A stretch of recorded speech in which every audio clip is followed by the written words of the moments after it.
Okay guys, so one more from the homework. We're going to take this one up. This is Unit 3, Handout 11, RL Series Extra Practice. This happens to be just question number 1, and so we're going to do this one together here for a second. It says a coil has an inductance of 0.19 henries and a resistance of 29 ohms. The frequency is 60 hertz. The applied voltage is 220. And it wants us to calculate, these things. And so this is just an RL series circuit, so, don't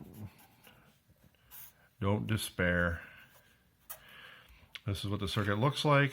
R equals 29 ohms. And L here is 0.19 henries. And the first thing we're going to have to calculate is how many ohms that inductor is, XL. Because, we can't draw a phasor diagram without that. So we'll calculate XL here. It should be equal to 60 hertz here, by the way. Okay. 2 pi FL.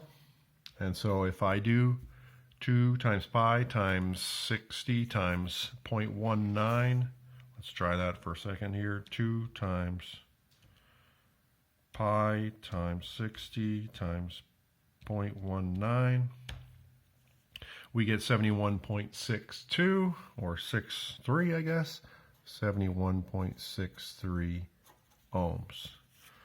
Okay, so now that we've calculated that, next thing is we have to calculate the impedance. For that, we're going to need an impedance phasor diagram. I will draw that right here. There's my current. We'll get some colors going here. R 29 ohms.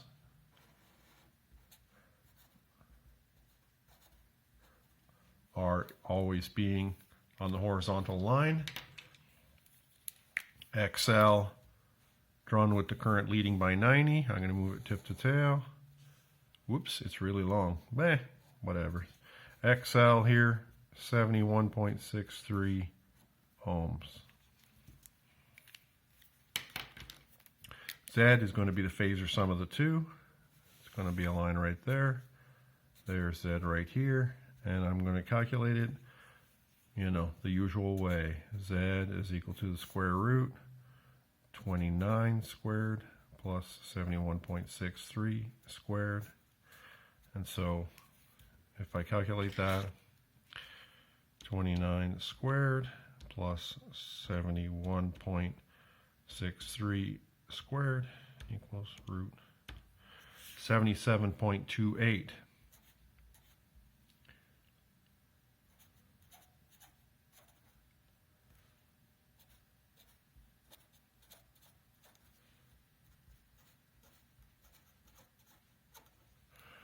Okay, so that's the first one.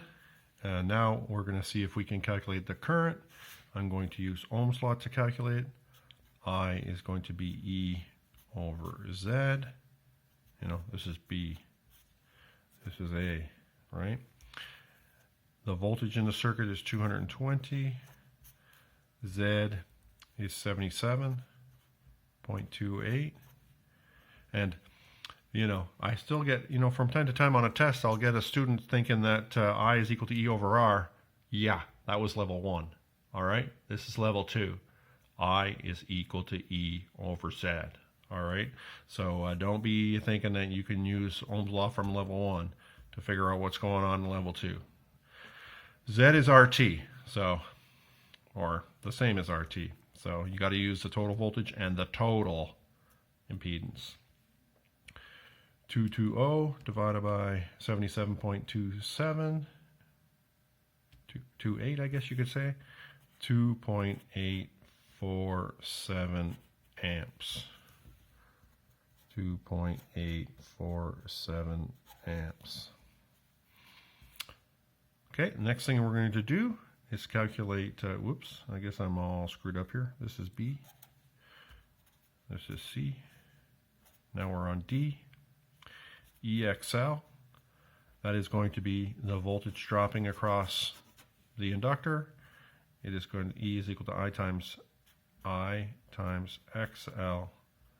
So it is 2.847 right there times 71.63 right there.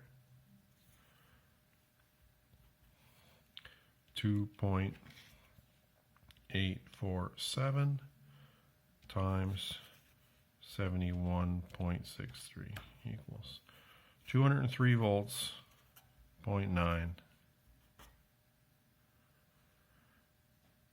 E, which is ER, that is the voltage dropping across this resistor right here. It is going to be I times R, so it's going to be 2.847 times 29, and so that is going to be 4.847 times 29, 82.56 volts.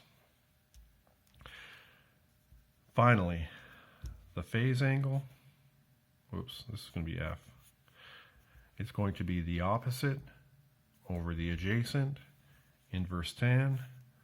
Opposite is 71.63, adjacent is 29, 10 to the negative 1, 71.63 divided by 29 equals, shift tan equals 67.96 degrees. Okay guys, so that's how that one's done. I could draw another phasor diagram with these two voltages, right? The phasor sum of these two voltages should add up to 220 volts. I'm going to assume that they do. If you want to double check it, you can.